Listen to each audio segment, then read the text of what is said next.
Président, merci Kamal. Donc voilà, je voulais remercier aussi Moussa pour l'accueil toujours très chaleureux. Donc ça fait toujours plaisir de revenir à l'université de Béjaïa et de voir que les collaborations avec l'université et puis ton laboratoire elles commencent à porter leurs fruits et en espérant qu'elles vont se poursuivre dans le futur. Donc j'ai pas de questions à poser à Mohamed Saïd. D'abord je vais le féliciter pour la qualité de sa présentation et puis pour tout le travail qu'il a effectué. Il a fait preuve de beaucoup d'abnégation. Je me souviens quand il est arrivé en octobre 2014 au lycée pour son stage de 18 mois. L'objectif, c'était que la thèse se termine, on va dire, au plus tard 2 ans après. Je pense qu'on y est. Hein. Le travail a pu être finalisé pendant son séjour. Ça a donné lieu à la rédaction d'une publication revue. C'est un choix qui a été fait parce qu'il a fallu tenir compte des contraintes locales ici, où pour soutenir une thèse, il faut un article accepté dans une revue. C'est vrai que la logique aurait voulu qu'on commence par une soumission en conférence.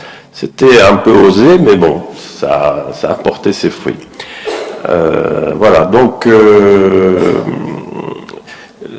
voulais quand même insister sur le fait que Mohamed Saïd vraiment s'est investi pleinement, a beaucoup travaillé. Là, je le voyais au labo, il venait même les week-ends, il resté tard le soir.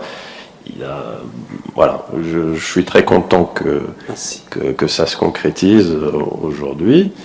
Mais il reste encore beaucoup de choses à faire, en tout cas, hein, quand on voit un peu les perspectives. Il a un petit peu esquissé certaines choses qui sont en train d'être faites en ce moment, notamment sur les méthodes de clustering. Bon, donc il a quand même commencé à regarder avec un chercheur du labo comment faire un clustering un peu automatisé. Il a parlé de X-Means, il y a d'autres méthodes aussi qu'on peut exploiter. Alors je voudrais quand même revenir sur certaines remarques qui ont été faites par les autres membres du jury. Donc Abdelrani a parlé de la sensibilité au contexte. Donc en fait, c'est implicite. À partir du moment où on prend en compte la dimension qualité de service et la dimension énergétique, c'est ça qu'on appelle le contexte. Après, il faut quand même préciser que la thèse, c'est une thèse sur la problématique de la sélection, de la composition, dans un cadre bien précis, qui est celui des systèmes intelligents ambiants et de l'Internet des objets. Donc ça n'est pas une thèse de métrologie. On part quand même du principe, on fait l'hypothèse que les paramètres de qualité de service sont mesurables ou estimables par une méthode quelconque. Ça n'est pas non plus une thèse sur l'interopérabilité des services, c'est-à-dire qu'on part du principe qu'on a une description de service qui est commune, on fait cette hypothèse-là. Déjà, il y a beaucoup de choses à faire, ne serait-ce que sur la problématique de la composition et de la sélection. Après, en termes de comparaison, c'est sûr que si on s'était donné 1 an de plus, on aurait pu, Mohamed Saïd aurait pu implémenter toutes les autres approches qui existent dans la littérature. Ce qui a été fait, c'était quand même une étude, une analyse bibliographique, une analyse de l'état de l'art, qui a permis quand même de bien positionner sa contribution par rapport à ce qui existe.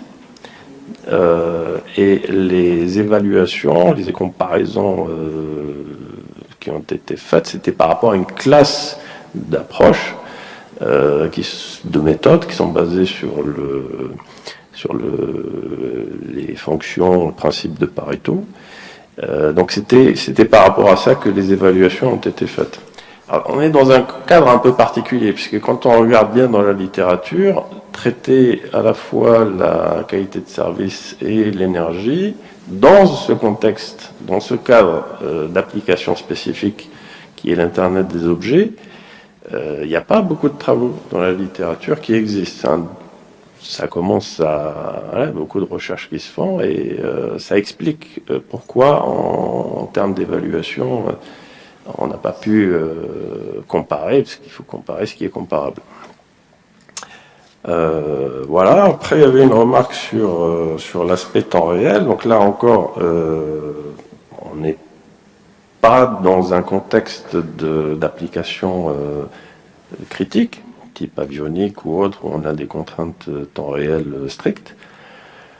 Les performances qui ont été obtenues pour un nombre de services quand même très élevé restent tout à fait satisfaisantes, puisque quand on compare ces temps de réponse par rapport à la dynamique d'un environnement ubiquitaire, on est quand même, ça reste compatible.